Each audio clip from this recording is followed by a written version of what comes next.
Hey, welcome to another episode of HPA Global Insights. Today I'm joined by my good friend Brian Negley.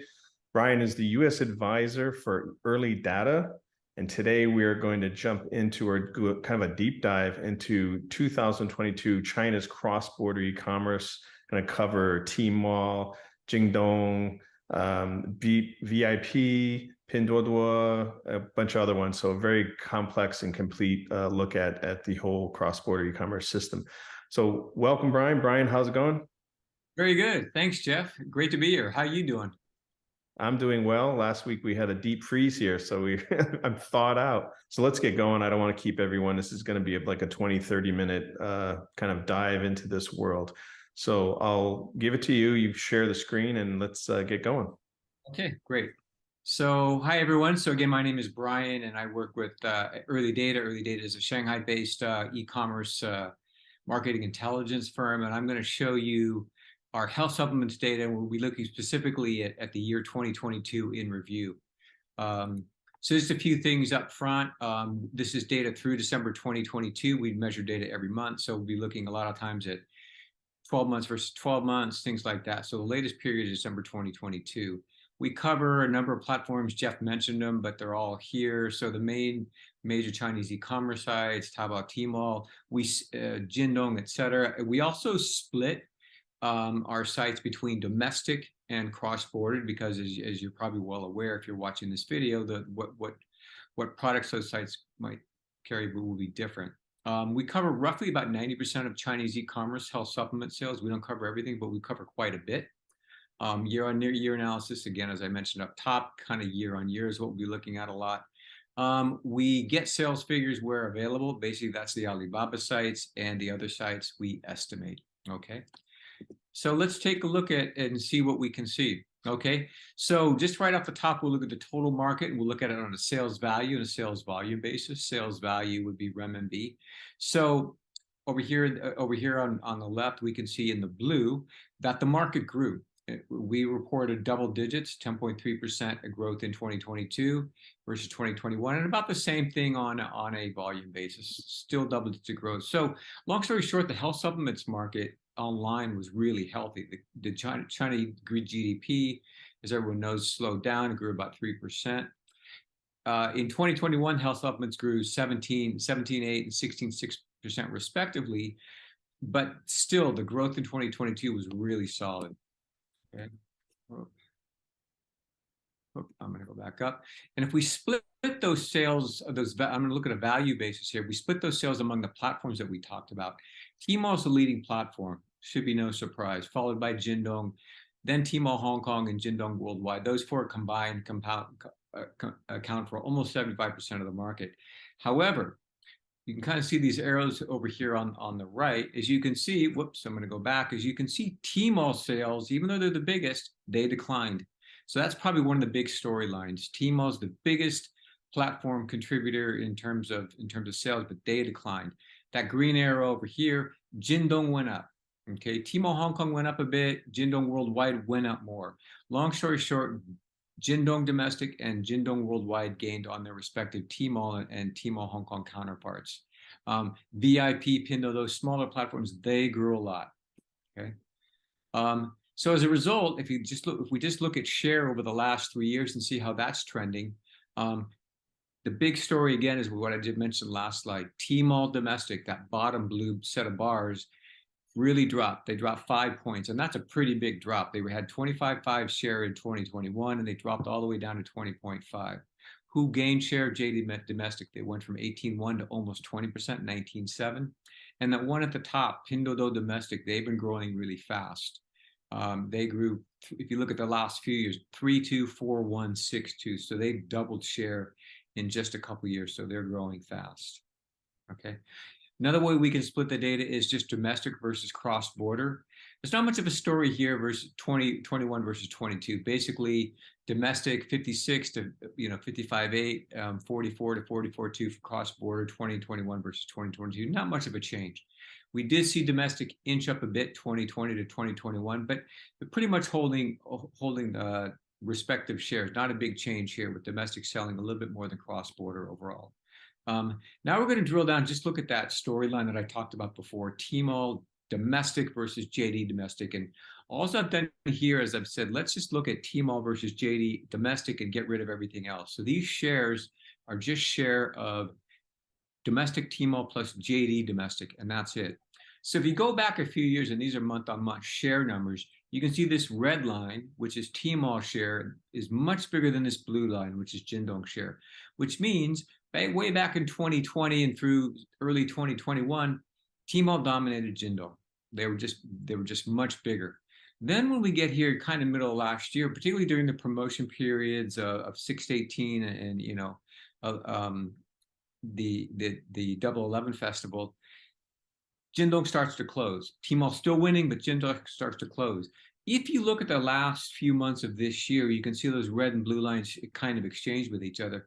That means they're basically selling about the same amount. So if you go back, long story short, over the last few years, Jingdong was really closed a big gap versus Tmall, and Tmall is no longer the dominant domestic player. They're pretty much equal. So big win for JD. Now we've also started measuring Douyin over the past 6-7 months from June of 2022. We don't have historical data, so we can't take those longer looks like we have for that we just looked at, like for Jingdong and Tmall. If we look at just from the time we started measuring Douyin and we throw them into the mix and we see how they're changing, how they've changed, how they've gained share, and how they changed those share proportions we just talked about.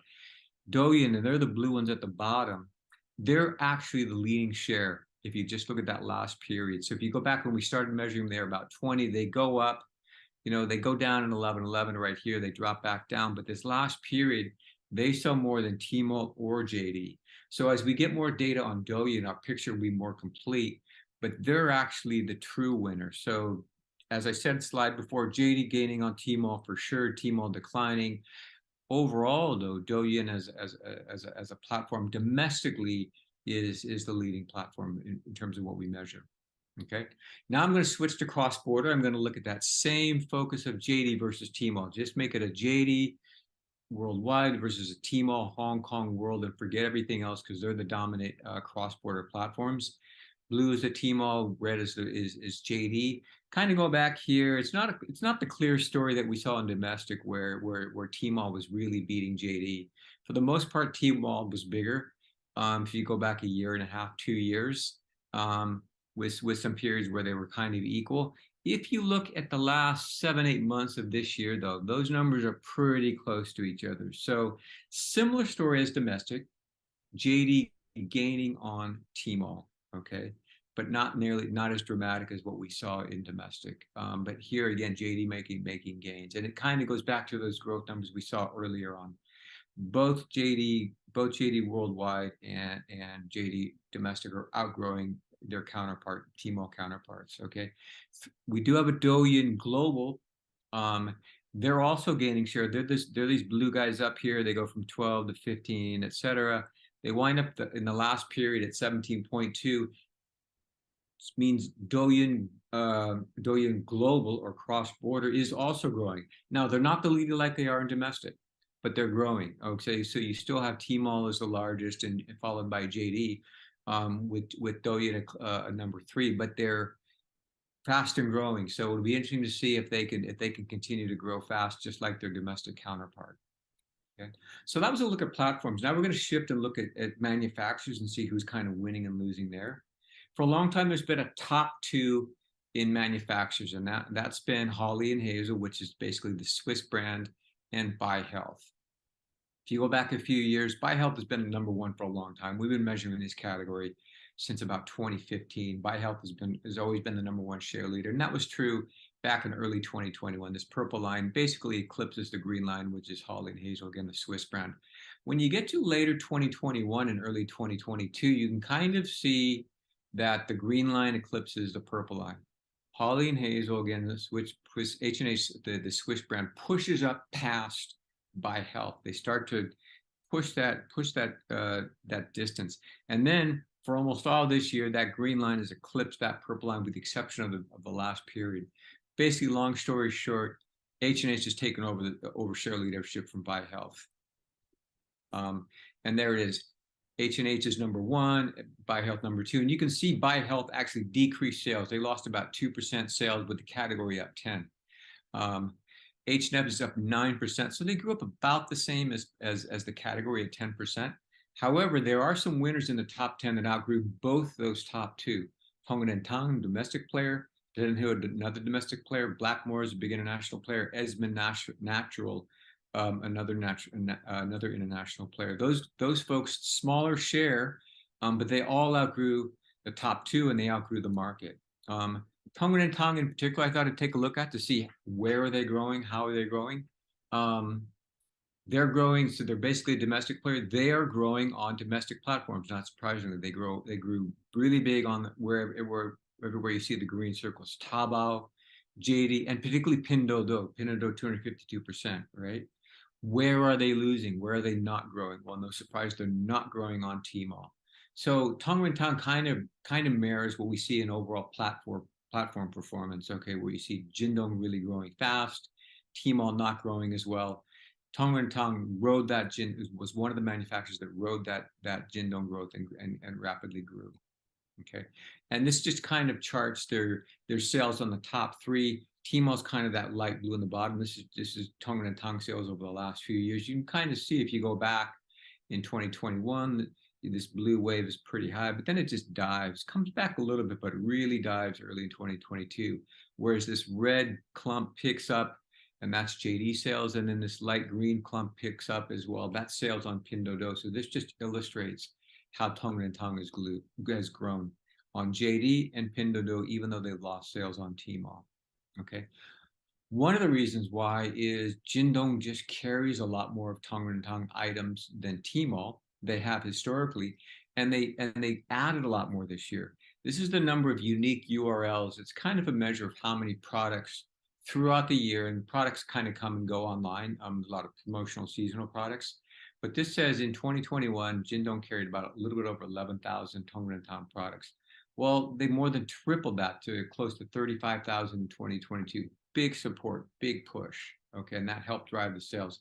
Tmall carries fewer items. Some of those items probably sell a bit more per item, but they've historically carried fewer. They too increased, but they didn't even quite double.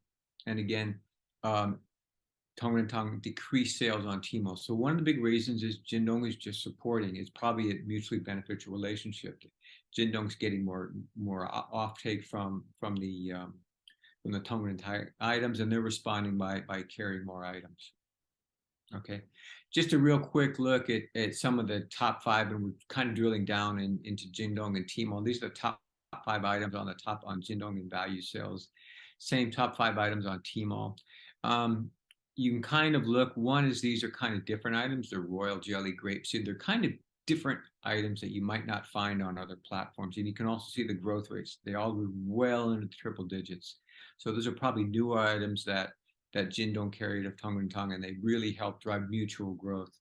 Whereas on Tmall, a lot of these items really didn't move much. This one did grow a lot. This one actually declined, even though it's a top five item from Tong & Tang. And they're in the more typical traditional segments of like vitamin C and collagen and things of that nature. Okay. One more thing on manufacturers, we'll take a different cut so that we kind of looked at individual manufacturers, who's winning, who's losing.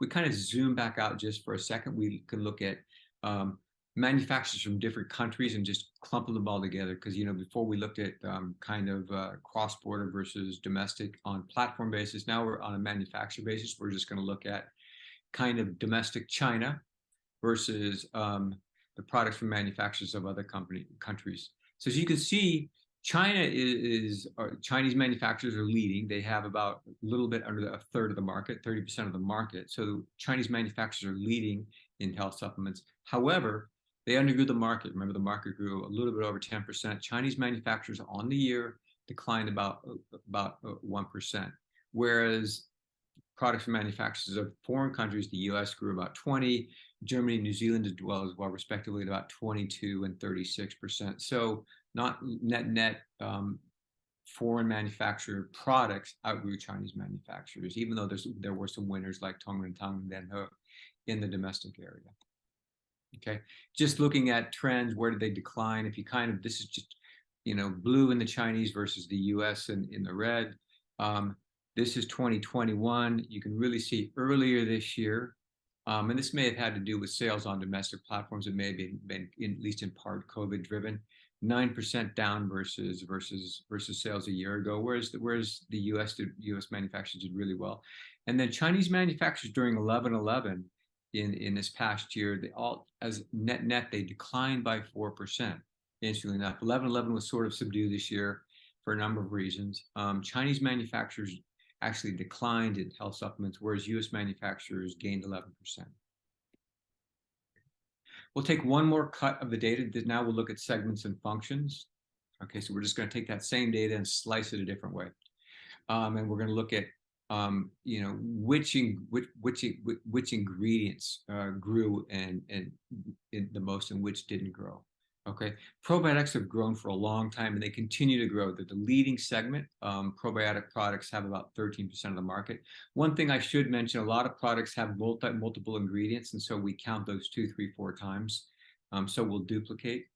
But products with probiotics grew a little bit under 13, had about 30% share, and they grew about 17%. So they outgrew the market. Again, the market grew about 10%.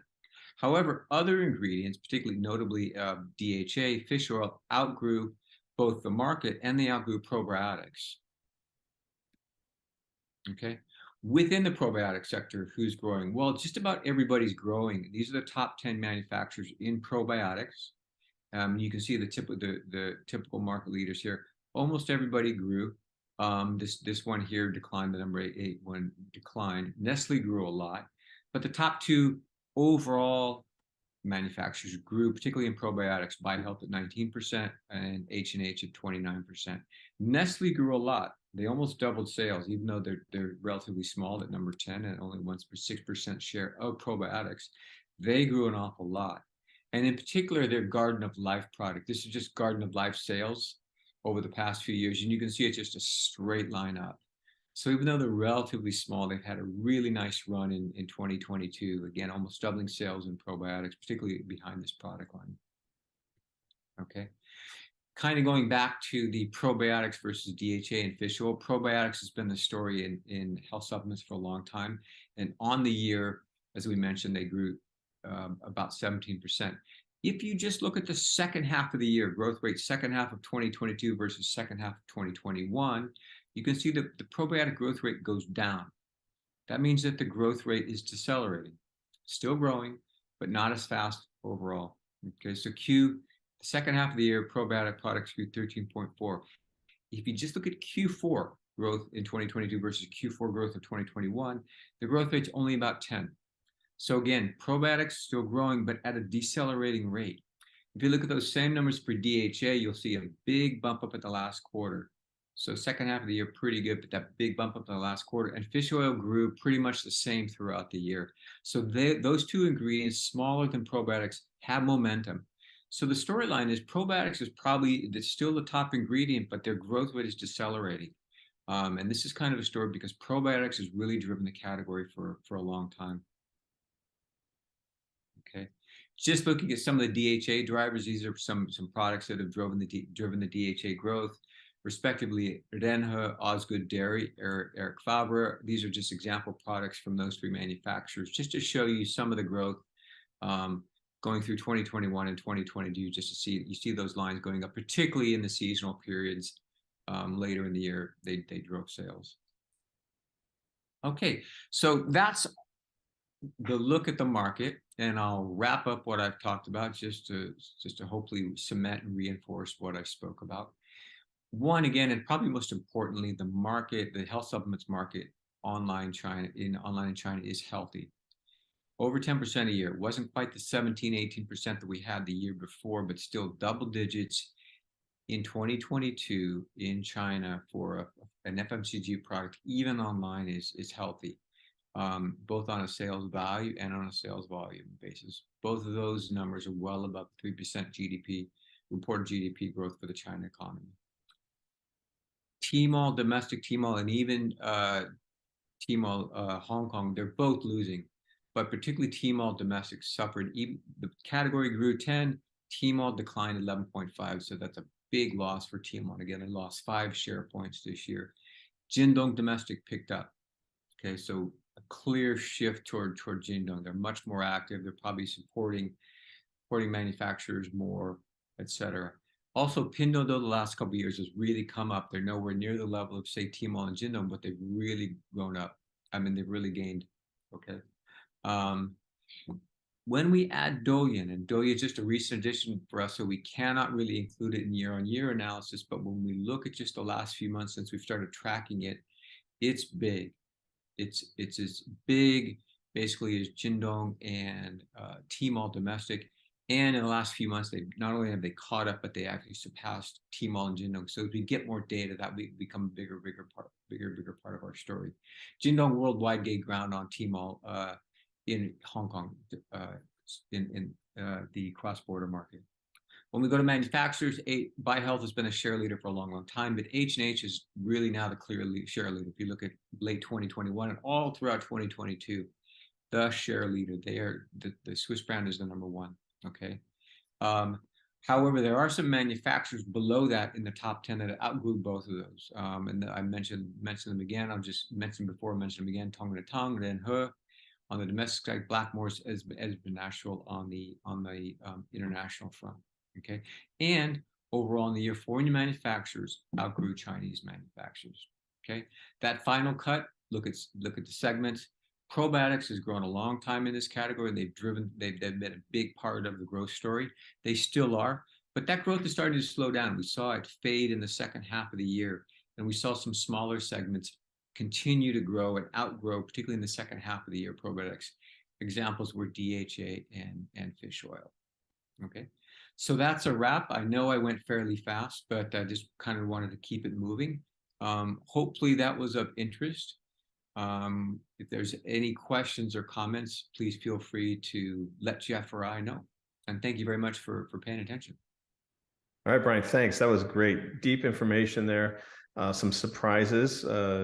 China kind of losing out to international brands. That's always been the case, but not so much in the last couple of years. China brands across different categories, not just supplements, but have been growing quite a bit. Sure. Also, Tmall shrinking, and I think you guys are now tracking Douyin, and I would suspect that has a lot to do with COVID and people staying home and being entertained by Douyin. Douyin is Chinese TikTok, so people staying home watching little cute videos to entertain themselves, and then they find some different products and let's buy that. Right. Yeah. It'll be interesting to see if that's a really good point. It'll be interesting to see if that trend continues, because there has been this social e-commerce phenomenon in China the past few years. Pinduoduo is one of those platforms as well.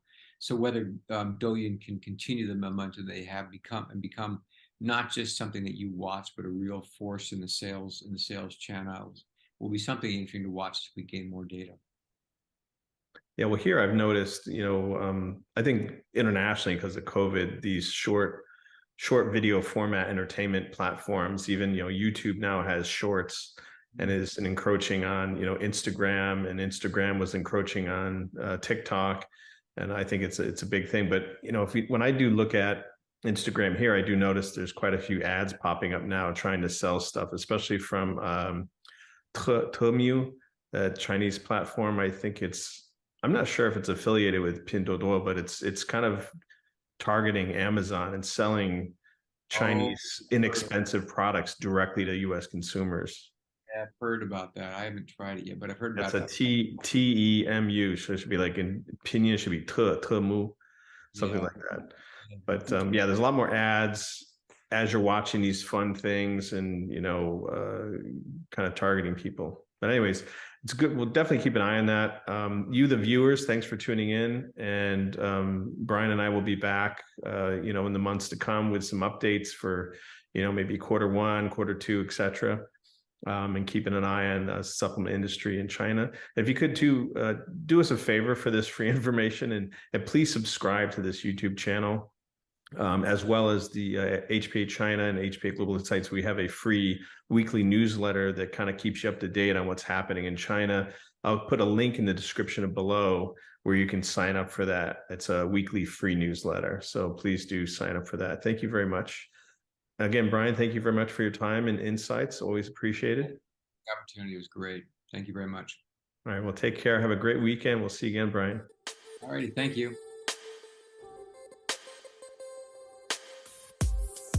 Thank you for tuning in to HPA Global Insights. Please like, subscribe, and share with your colleagues.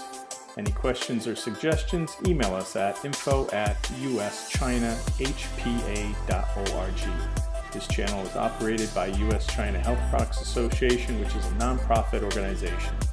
Please consider joining the association and supporting its global endeavors. Your support is very much appreciated. Until next time, take care.